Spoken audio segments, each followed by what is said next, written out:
Bonjour tout le monde, pour cette section qui concerne l'analyse combinatoire dans le cadre du calcul des probabilités. Alors, l'analyse combinatoire, comme vous le savez, c'est un outil qui nous permet de déterminer un certain nombre d'éventualités possibles et de déterminer la probabilité d'un événement. Alors, l'analyse combinatoire, son objectif est le dénombrement d'un certain nombre de groupes d'éléments que nous pouvons former à partir d'un ensemble des éléments qui existent dans un ensemble oméga ou dans un ensemble fini E. Alors, qu'est-ce que ça veut dire une disposition?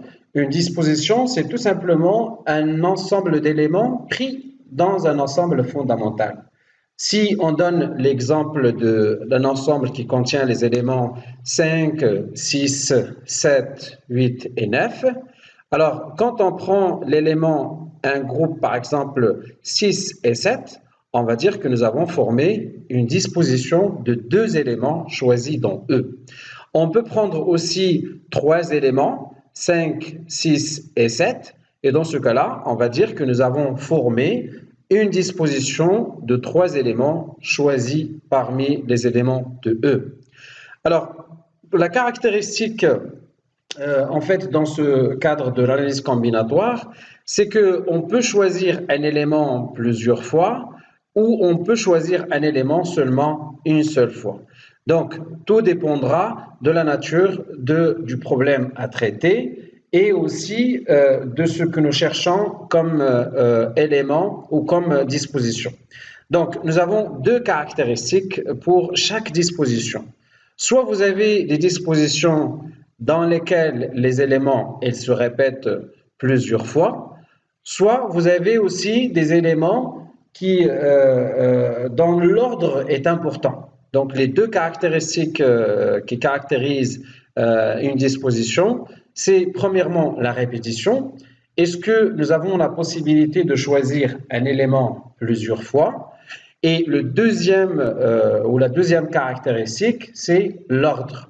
Est-ce que quand on place le 5 dans l'exemple précédent, on place le 5 en premier, le 7 en deuxième? Est-ce que c'est la même chose si on place le 7 en premier et le 5 en deuxième? Donc, voilà en quelque sorte les deux caractéristiques qui caractérisent une disposition. Alors, l'analyse combinatoire, si vous le permettez, c'est que nous allons vérifier maintenant quelles sont les dispositions dont l'ordre est important et quelles sont les dispositions dont l'ordre n'est pas important. C'est-à-dire que, je vous donne un exemple, si nous voulons composer un code pour un téléphone portable, par exemple, vous allez voir que la position de 1 dans le code ou la position d'un chiffre quelconque change complètement le code. Quand on change la position d'un chiffre, ben, le code change en entier.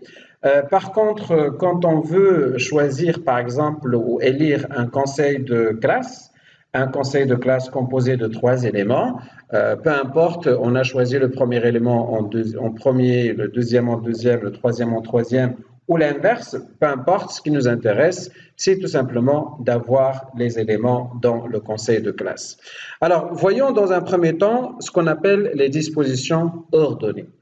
Alors, dans les dispositions ordonnées, nous distinguons principalement les arrangements sans répétition, les arrangements avec répétition, puis après les permutations sans répétition et les permutations avec répétition. Alors, nous allons commencer par ce qu'on appelle les arrangements sans répétition. Alors, un arrangement sans répétition, si vous voulez, c'est une disposition ordonnée de P éléments que nous allons choisir parmi N éléments d'un ensemble donné, ça veut dire d'un ensemble de références.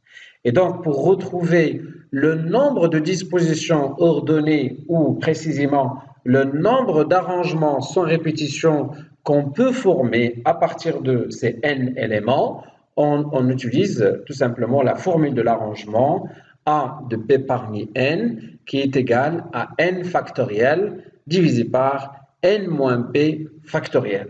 Avec N, c'est le cardinal de l'ensemble de référence, ça veut dire le nombre d'éléments que nous avons dans l'ensemble fondamental, et P, c'est le nombre d'éléments que nous voulons dans notre disposition.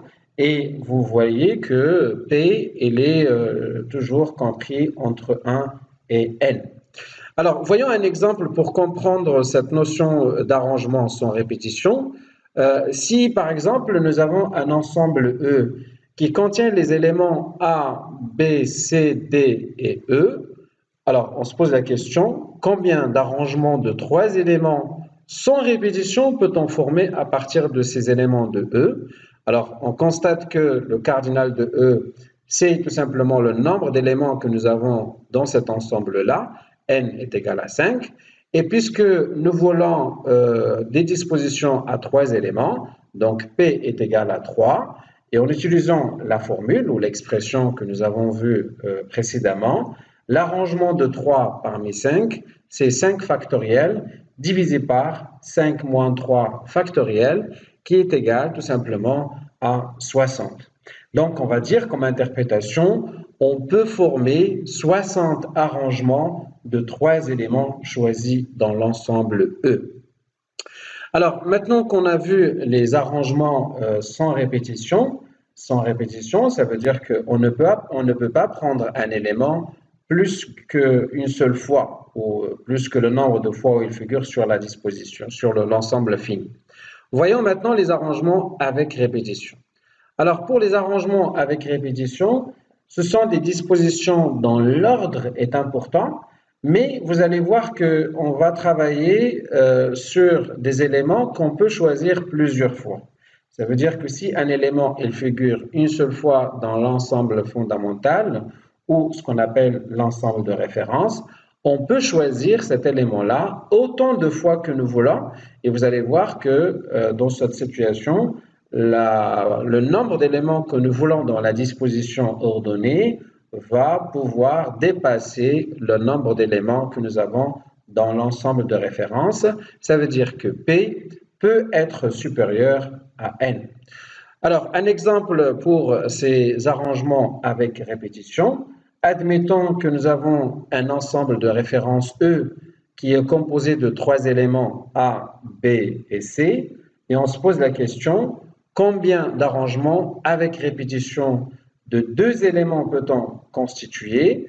Donc, vous allez voir qu'on peut choisir A, on peut choisir A et B, on peut choisir A et C, on peut choisir aussi B et B, B et C, B et A, puis après c'est A, c'est B, c'est C. Donc, vous allez voir que nous avons la possibilité de composer 9 arrangements avec répétition parce que nous avons la possibilité de prendre chaque élément plus que le nombre de fois qu'il figure.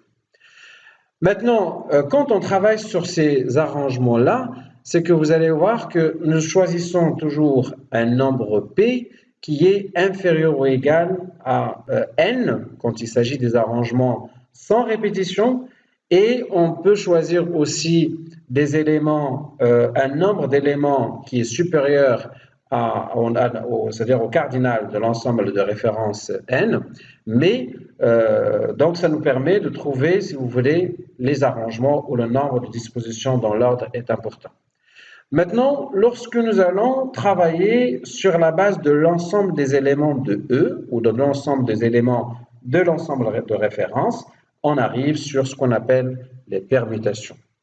Alors, les permutations sans répétition, c'est tout simplement le fait de changer l'ordre à chaque élément dans l'ensemble fondamental. Ça veut dire que vous avez un ensemble E qui est composé de 5 éléments. On va tout simplement choisir à chaque fois une position pour chaque élément. Il suffit de changer la position d'un élément pour que finalement la disposition change complètement. C'est exactement le cas qu'on retrouve dans les mots de passe. Par exemple, lorsque vous avez dans votre téléphone portable, vous avez un code PIN qui est composé de 4 éléments. Vous avez par exemple 0, 9, 8 et 7. Il suffit de mettre 0 en dernier et glisser les autres d'une position. Vous allez voir que ça change complètement votre mot de passe ou votre code. Donc, il s'agit de ce qu'on appelle les permutations. Alors, les permutations sans répétition, comme exemple, Vous avez 3 conférenciers qui veulent s'installer sur 3 sièges et on se pose la question de combien de manières peuvent-ils s'asseoir. Ça veut dire qu'on peut avoir, admettons que vous avez 3 personnes dont l'âge varie. Donc, vous avez une personne de 30 ans, une personne de 50 ans, une personne de 60 ans. Donc, vous allez voir qu'une fois que vous changez la position, la place de chaque conférencier, ça change l'image, ça change la photo de votre disposition. Donc, c'est pour ça qu'on se dit de combien de manières ils peuvent s'asseoir. C'est tout simplement P de 3 qui est égal à 3 factoriel. Ça veut dire que la formule générale pour les permutations sans répétition, c'est tout simplement n factoriel. Alors, n factoriel, comme on vient de voir, c'est 3 multiplié par 2 multiplié par 1 qui est égal tout simplement à 6. Alors, voyons aussi les permutations avec répétition cette fois-ci. Alors, les permutations avec répétition, on dit que dans l'ensemble E de référence, comment on peut choisir, comment on peut composer des permutations avec répétition, c'est tout simplement on change l'ordre de chaque élément dans cet ensemble fondamental. Mais vous allez voir que pour des groupes d'éléments qui se répètent, qui se ressemblent, quand vous changez la position, finalement, ça ne change pas beaucoup de choses. Donc, on va le voir à travers un exemple. Et donc, du coup, on va diviser le n factoriel par le factoriel du nombre de fois que ça se répète l'élément dans sa catégorie. Et c'est pour ça que la formule globale, c'est n factoriel divisé par n1 factoriel, n2 factoriel jusqu'à nk factoriel, si on considère que nous avons dans cet ensemble de références-là, petit k, groupe d'éléments qui se répètent. Alors, l'exemple, c'est que vous avez un ensemble de références E qui est composé des éléments 1, 1, 2, 3, 3, 3. Qu'est-ce que vous allez constater? Vous allez constater que 1, il se répète 2 fois. 1, il figure une seule fois. 3, il figure 3 fois. Alors, si nous voulons travailler à l'aide de cet ensemble d'éléments, ça veut dire que nous avons 1, 2, 3, 4, 5, 6 éléments, 6 chiffres, et à travers ou à l'aide de ces 6 chiffres, nous allons composer un code. Donc, on va se poser la question, combien de codes peut-on constituer? Maintenant, quand vous avez 3 qui se répètent 3 fois, quand on change la position de 3 avec 3, finalement, on a la même chose parce que c'est le même chiffre. Et c'est la raison pour laquelle nous allons diviser les 6 factoriels, nous allons diviser par 2 factoriels, et 2 c'est le nombre de fois où le chiffre 1 se répète, 1 factoriel c'est le nombre de fois où le 2 se répète, et 3 factoriels c'est tout simplement le nombre de fois où 3 se répète dans l'ensemble de références. Donc après calcul, vous allez trouver 60. Et donc on peut composer 60 codes de 6 chiffres à l'aide des chiffres que nous avons dans notre ensemble de références E. Alors, après donc, ces dispositions qui sont ordonnées, on a vu que nous avons les arrangements. Dans les arrangements, on a les arrangements avec répétition, les arrangements sans répétition. Et vous avez vu que généralement, on travaille sur un ensemble de références et puis nous allons choisir quelques éléments de cet ensemble de références-là. Et après, l'ordre, quand même, est important. Et puis après, on a vu les permutations avec répétition et les permutations sans répétition. Donc, les permutations sans répétition, c'est que nous allons travailler sur l'ensemble des éléments de l'ensemble de références, sachant qu'il n'y a aucun élément qui se répète. Par contre, quand on parle des permutations avec répétition, c'est que nous allons constater effectivement que nous avons des éléments qui se répètent. Et dans ce cas-là, nous allons devoir rectifier la formule de n factoriel en divisant par le factoriel du nombre de fois où l'élément se répète dans sa catégorie. Donc, on vient de voir l'exemple. Donc, dans cette analyse combinatoire, nous avons, comme on a expliqué au départ, les dispositions dans l'ordre est important. mais aussi nous avons des dispositions dont l'ordre n'est pas important. En l'occurrence, on parle de ce qu'on appelle les combinaisons.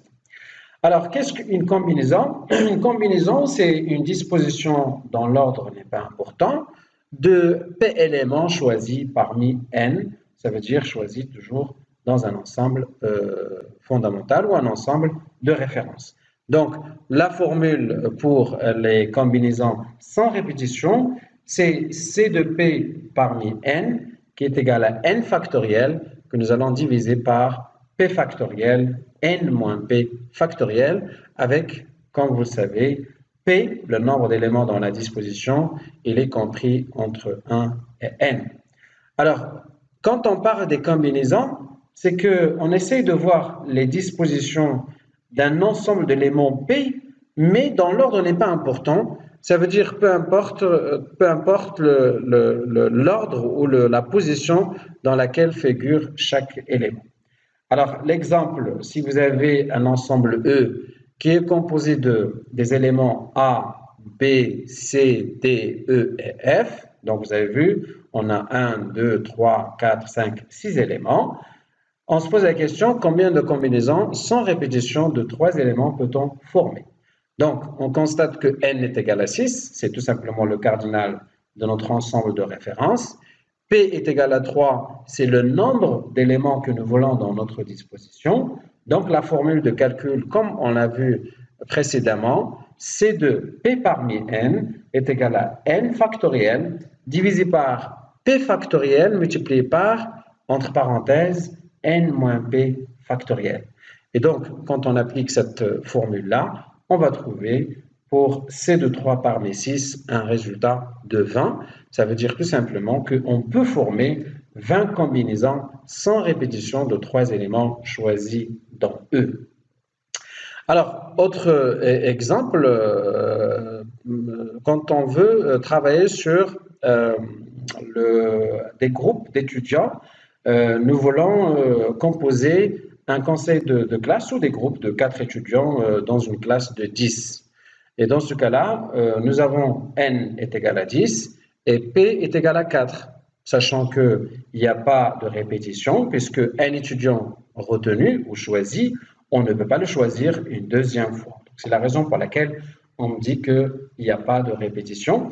Et donc, c'est 10 factoriel divisé par 4 factoriel, entre parenthèses, 10 moins 4 factoriel. Ça nous donne 210. Ça veut dire dans une classe de 10 étudiants, on peut choisir jusqu'à 210 groupes, comme on vient de voir, de 4 éléments parmi 10. Vous voyez que c'est quand même important.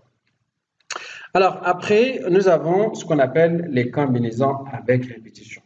Alors les combinaisons avec répétition, c'est une disposition non ordonnée de P éléments choisis parmi N dans l'ensemble E, mais cette fois-ci avec possibilité qu'un élément se répète. Donc la formule c'est C de P parmi N plus P moins 1, qui est égal tout simplement à N plus P moins 1 factoriel divisé par P factoriel N moins 1 factoriel.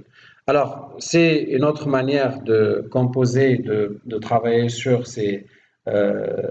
la combinaison avec répétition, sachant que la combinaison avec répétition, on l'utilise très rarement comme disposition. Alors, si on veut revenir un peu sur les combinaisons, donc voyons les quelques propriétés de ces combinaisons. Alors, les propriétés des combinaisons, C de P parmi N est égal à C de N moins P parmi N, C de P parmi N est égal à C de P parmi N moins P plus C de P moins 1 parmi N moins 1, et puis après, C de 0 parmi N est égal à C de N parmi N qui est égal à 1, et puis après, on va voir la formule de triangle. Alors, on va essayer de voir la démonstration de ces propriétés concernant les combinaisons sans répétition. Donc, au niveau de ces propriétés, donc on va voir quelques propriétés des combinaisons.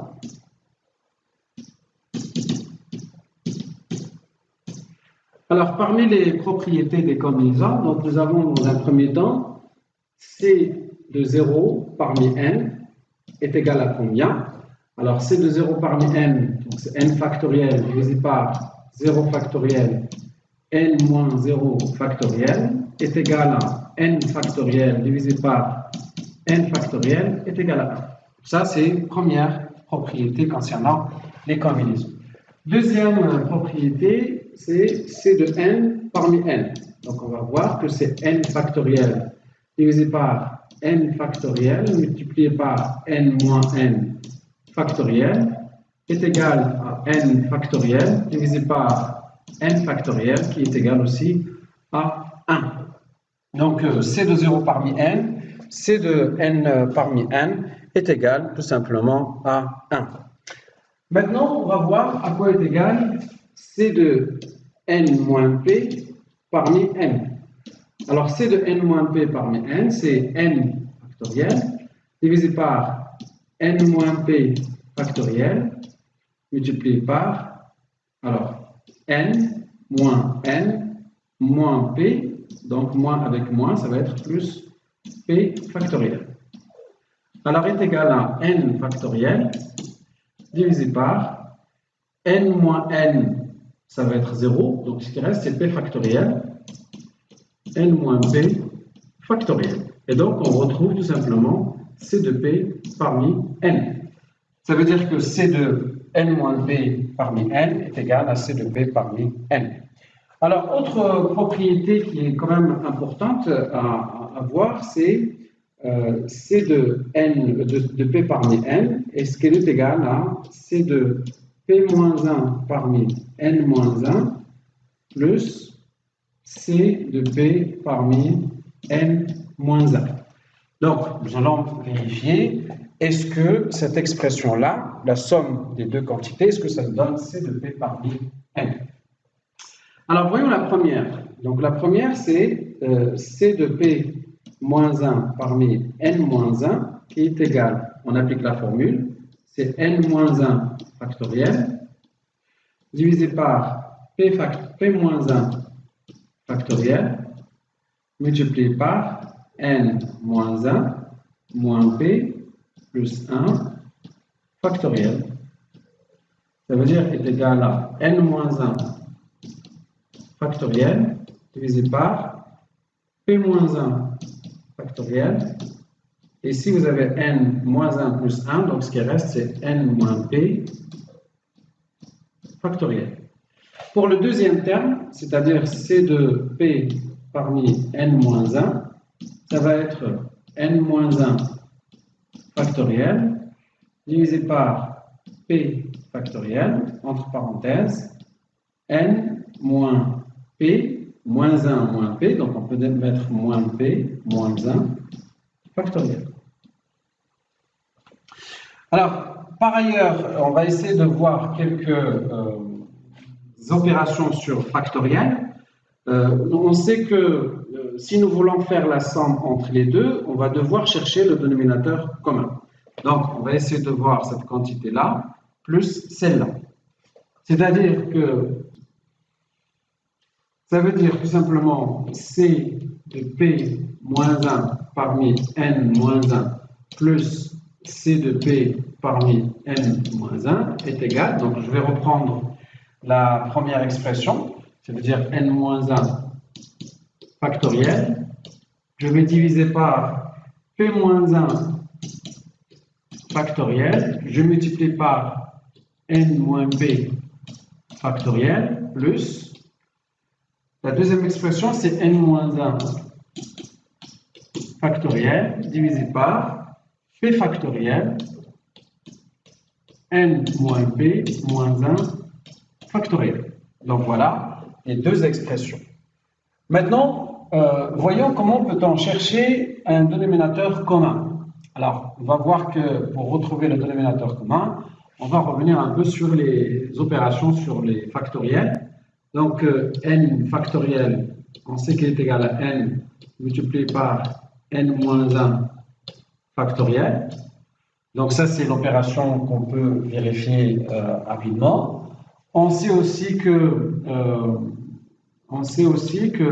n moins p factoriel est égal à n moins p multiplié par n moins p moins 1 factoriel.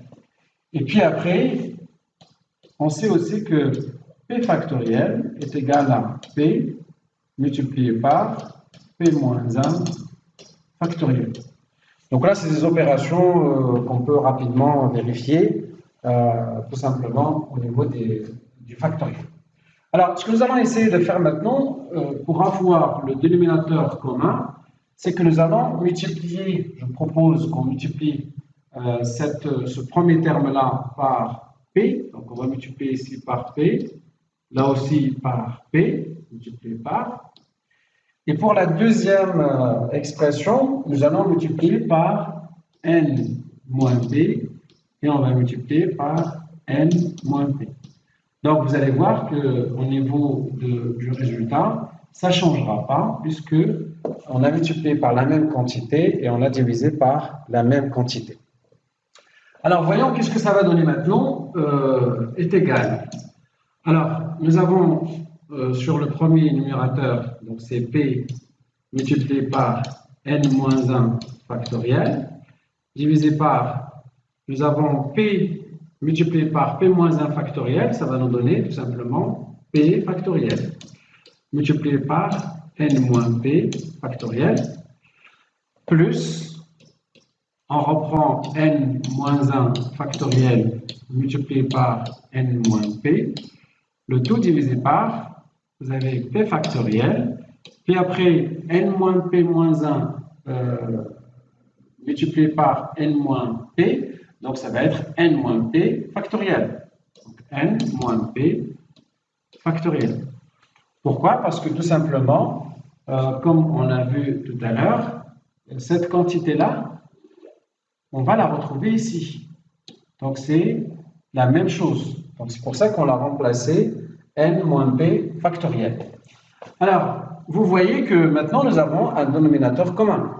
Puisque nous avons un dénominateur commun, donc on aura est égal à P factoriel N-P factoriel, et nous allons prendre P multiplié par N-1 factoriel plus N-1 factoriel multiplié par N-P.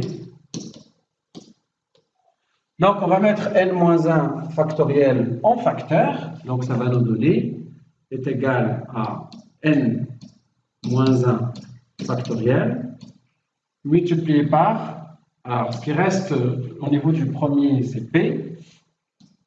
Puis après, vous avez P plus N moins P, plus N moins P, divisé par P factoriel, N moins P factoriel. Donc, vous voyez que P il va disparaître. Donc, P va disparaître. Ce qui reste, c'est N multiplié par N moins 1 factoriel, divisé par P factoriel, N moins P factoriel. Donc, finalement, est égal à N factoriel divisé par P factoriel, N moins P factoriel, qui est égal tout simplement à C de P parmi N. Donc, la conclusion, d'où C de P parmi N, on vient de démontrer qu'il est égal à C de P moins 1 parmi N moins 1 plus C de P parmi N moins 1. Et on a démontré cette expression au niveau de la propriété qui est quand même très importante des combinaisons. Alors, une autre propriété concernant toujours les combinaisons, et cette dernière propriété que nous allons voir, bon, ça c'est ce qu'on appelle aussi le triangle de Pascal. Donc, ce qu'on vient de retrouver, c'est ce qu'on appelle aussi le triangle du Pascal. Donc, nous allons voir maintenant une autre propriété qui est très importante et que nous allons retrouver en fait quand on va étudier les lois de probabilité. C'est le binôme de Newton. Donc, le binôme de Newton qui nous permettra de retrouver les puissances, même s'ils sont très importantes, donc on pourra toujours avoir la facilité de les retrouver. Donc, on va essayer de voir cette dernière propriété qui est quand même très importante concernant le binôme de Newton.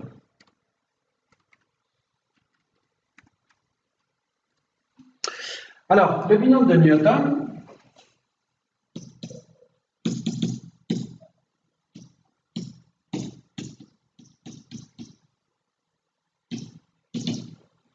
alors pour le binôme de Newton, donc un petit rappel, c'est qu'on sait que A plus B au carré est égal à A au carré plus 2AB plus B au carré.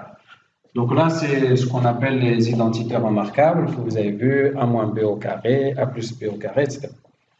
Maintenant, quand on cherche A plus B à la puissance 3, donc on a trouvé aussi que c'est A à la puissance 3 plus 3A au carré multiplié par B plus 3B à la puissance 2 et A à la puissance 1. Donc on va respecter tout simplement l'ordre dans l'écriture.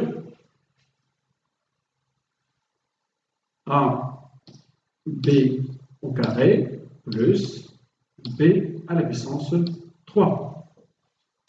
Alors, donc là, c'est la manière dans laquelle on va retrouver A plus B à la puissance 3, tel que vous les avez vus dans les identités remarquables. Maintenant, la question, comment on peut retrouver A plus B à la puissance n est égal à combien? Donc, vous allez voir que c'est un peu difficile de retrouver ces puissances quand ils sont très importantes. Alors, ce que je vous propose, c'est qu'on va revenir sur les... Ici, nous avons la puissance 3, donc n est égal à 3. On va revenir un peu sur les combinaisons que nous avons vues tout à l'heure. Donc, c de 0 parmi 3 est égal, on a trouvé qu'il est égal à 1, c'est-à-dire 3 factoriel, divisé par 0 factoriel. 3 moins 0 factoriel est égal à 3 factoriel divisé par 3 factoriel, qui est égal tout simplement à 1. Donc ça, on l'a trouvé. Et puis, de la même manière, on a trouvé c de 1 parmi 3, c'est 3 factoriel divisé par 1 factoriel, 3 moins 1 factoriel, est égal à 3 factoriel divisé par 2 factoriel, est égal à 3. Et c de 2 parmi 3 est égal à 3 factoriel divisé par 2 factoriel, 3 moins 2 factoriel est égal à 3 factoriel divisé par 2 factoriel, qui est égal aussi à 3. Et enfin, c de 3 parmi 3, c'est 3 factoriel divisé par 3 factoriel, 3 moins 3 factoriel, qui est égal à 3 factoriel divisé par 3 factoriel, qui est égal à 1. Alors, ce que vous allez constater dans notre expression, ce que vous allez constater, tout simplement, c'est que le 1 que vous avez, par exemple, ici, il correspond au coefficient que nous allons avoir là. Le 3 il correspond à cette valeur-là, 3 correspond à cette valeur, et le 1 correspond à 1 que nous allons mettre ici. Donc, quand on va mettre le 1, on va rajouter tout simplement ces expressions-là. Donc, on va essayer de voir. Alors, on va mettre ici 1 et on va rajouter B à la puissance 0. Et ici, on va mettre 1 et on va rajouter A à la puissance 0. Donc, quand on va rajouter cela, vous allez voir qu'on peut rapidement retrouver une autre expression de A plus B à la puissance 3 en utilisant les combinaisons cette fois-ci. Donc, si nous voulons utiliser les combinaisons, donc on va voir que finalement, c'est A plus B à la puissance 3. Donc, ça va être, on va remplacer C de 0 parmi 3, parce que c'est 1. Et puis après, nous avons B à la puissance 0, et nous avons N à la puissance 3. plus, on va remplacer C de 1 parmi n, ou bien parmi 3, tout simplement, puisqu'on travaille maintenant, après on va voir le cas général, on travaille pour la valeur n est égal à 3, puis après b à la puissance 1, n à la puissance 3 moins 1. Puis après, plus c de 2 parmi 3, b à la puissance 2, n, excusez-moi, ici c'est a, et non pas n. Donc ici c'est a à la puissance 3. Donc ici c'est a à la puissance 3. Voilà, donc a à la puissance 3, a à la puissance 3 moins 1. Et de la même manière, donc ici, a à la puissance 3 moins 2. Puis après, plus c de 3 parmi 3, b à la puissance 3, a à la puissance 3 moins 3. Donc, vous voyez que finalement, on va retrouver l'expression de a plus b à la puissance 3 de cette manière-là, parce que vous avez c de 3, vous avez tout simplement c de 3, 0 parmi 3 est égal à 1, b0 est égal à 1, donc ce qui reste ici, c'est a à la puissance 3, donc comme vous voyez. Et puis après, ici, c de 1 parmi 3 est égal à 3. Et bien, ce qui reste, c'est b a à la puissance 2. Et là aussi, donc ce qui reste ici, c'est 3. Puis après, vous avez a, b à la puissance 2a.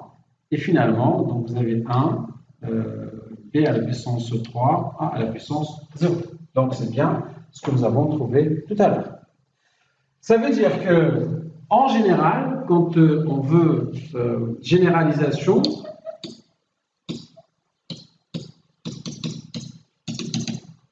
alors généralisation pour le binôme de Newton, c'est que A plus B à la puissance n est égal tout simplement à C de 0 parmi n, A à la puissance n, B à la puissance n moins 0, plus C de 1 parmi n, A à la puissance n, alors on a trouvé donc à la puissance, excusez-moi, ici à la puissance 0, donc là vous avez la puissance 0,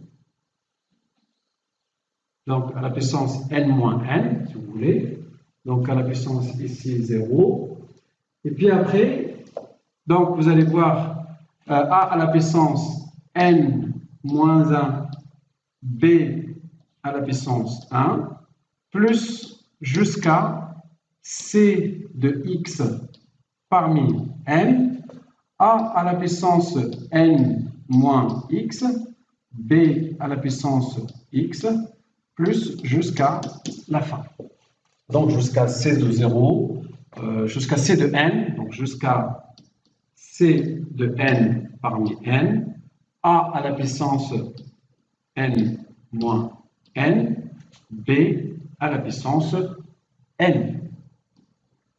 Donc, vous voyez que finalement, on peut obtenir a plus b, en d'autres termes, autre formule.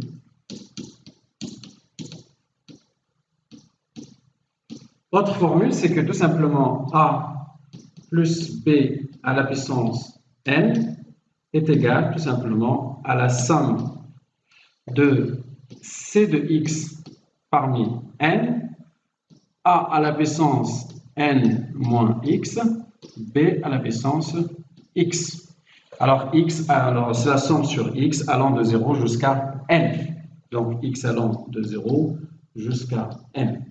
Donc, voilà, si vous voulez, la démonstration du binôme de Newton que nous allons voir par la suite, surtout lorsqu'on va travailler sur les lois de probabilité. Et c'est important à ce qu'on maîtrise ces expressions-là pour qu'on puisse retrouver facilement les probabilités d'un certain nombre d'événements. Donc voilà, si vous voulez, pour cette démonstration. Donc après, nous avons comme récapitulatif, on a vu les combinaisons, dans l'analyse combinatoire, on a vu deux dispositions. Donc on a dit que soit on a des dispositions dont l'ordre est important, auquel cas donc, nous avons distingué entre les arrangements et les permutations.